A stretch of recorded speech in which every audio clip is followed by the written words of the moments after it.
Welcome to our channel. Today we how to backup Notion calendar views and properties, beginner guide step by step clearly. Open Notion and navigate to the page containing your calendar view. Locate the calendar view you want to backup. Click on the three dots in the upper right corner of the calendar view. Select Copy Link from the drop-down menu.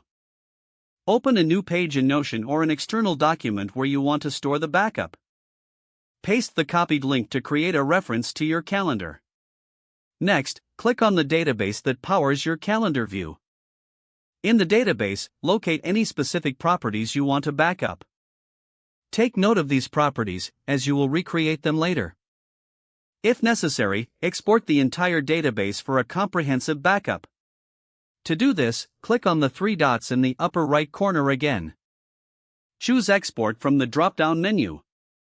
Select the export format, such as CSV or PDF, depending on your needs. Click Export to download the file to your computer. Now, return to your calendar view. To back up any unique views you have created, note their settings. Make sure to write down or screenshot any filters, sorts, or groupings you applied. This ensures you can recreate the exact view later. When you are finished, make sure all information is saved in a secure location. Review your backup to confirm all important details are included. You have successfully backed up your Notion calendar views and properties. If the page does not load, refresh the browser or try again in a private or incognito window. Make sure you are using the correct email address, then retype it carefully to avoid small typos. If your password is not accepted, use the reset option. Check your spam folder for verification or security emails, then complete any requested confirmation steps.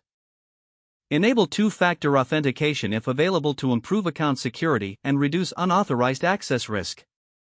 After signing in, review your profile details so your contact information and settings are accurate and current.